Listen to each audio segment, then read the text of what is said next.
Hello. Well, it's interesting times at the moment, isn't it? I just want to have a quick chat to you, really. Video as opposed to live. I will have a live vlog as such with Dave Wardell on Saturday. We think it's going to be about 4 o'clock. Seemed to go pretty well last time.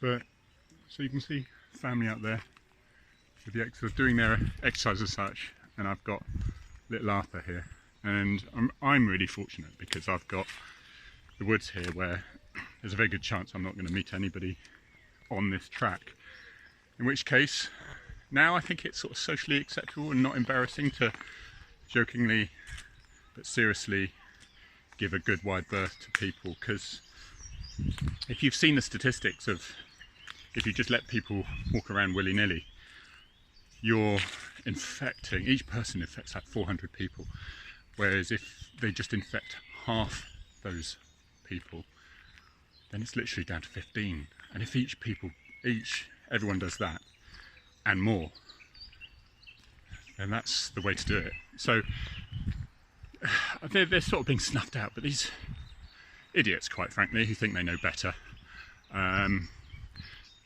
What I can say, do you know what? When you join the police, we just don't sort of make it up as you go along, and it's actually quite professional.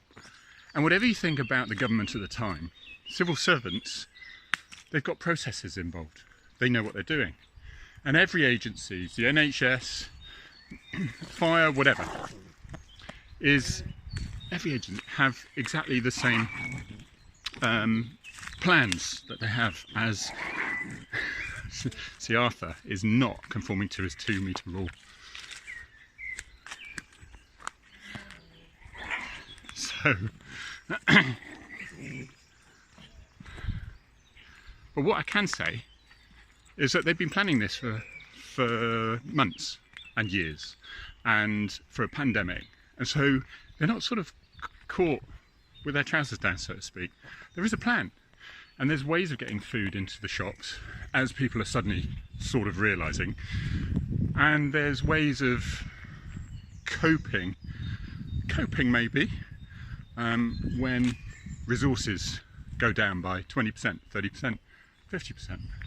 So what do they do when the control room go down by that amount of people, because they've got to look after the children, etc., etc. So, and that's why they have systems in where key workers are having their children still looked after at school, but there's also things which they will cut off and deal with in another way, so it's not taking the valuable time which is needed as an emergency.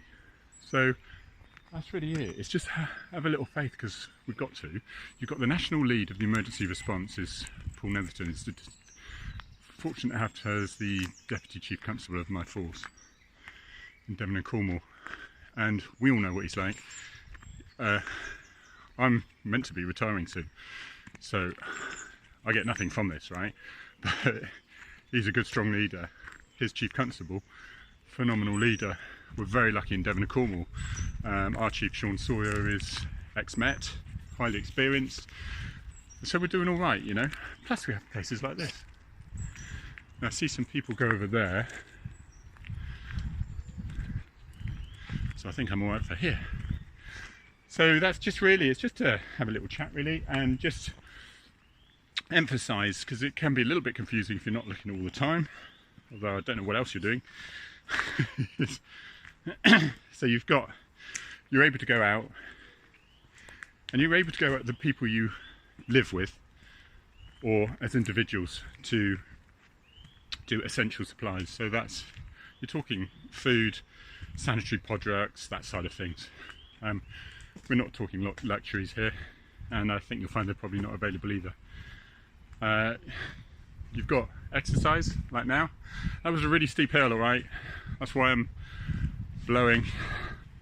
And then you've got for medication, so chemists would be open for your prescriptions, and looking after people who need that medical help. And of course then you've got able to go to work and to and from work.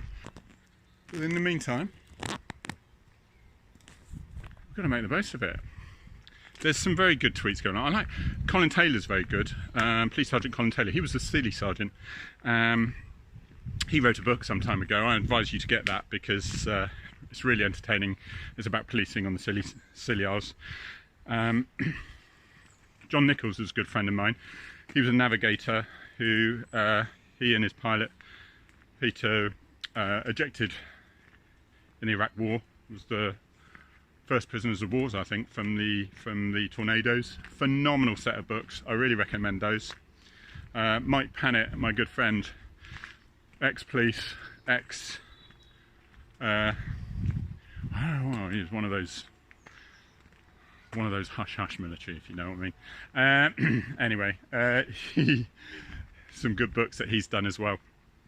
And of course my friend Dave Wardell. Really recommend you get that. That's Dave Wardell, and it's about Finn, his dog. Just fascinating book. So maybe if you don't read, have a little read and pick up some books and get them sent to you and go from there. So I'd reckon that. Ooh, people ahead. It's weird, isn't it? They've gone. Saw me and ran. But yeah, so there we go. I hope everyone's managing it. I'm doing a bit of cooking. Unfortunately, my 20-year-olds who are staying with me and my wife still prefer pizza, I reckon. What do you think, Arthur? Oh, he's not impressed. He's trying to keep 2 meters away from you guys. You know I'm going to have to do something about you because you touched that dog. We call him my little germ spreader already. I don't think he's taking it personally. I'm back to work next week actually because it was my birthday last week. Yeah, thank you very much. And so I took a load of time off and I had my diary full of stuff, fun stuff as well. And of course that was all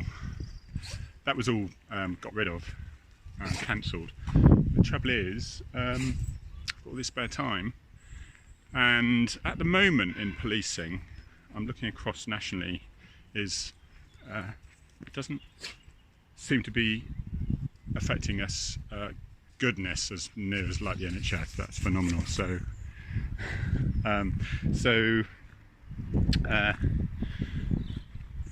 so I'm actually better off if I go in a bit later next week, for example, when we might have lost a few more police officers. So who are ill. So then I'll be better use staying clean now, cleansed, non-infected, and then popping in when maybe a few have. So that's the idea. We'll go from there. Just go on a different way just to avoid that lady. Catch you later.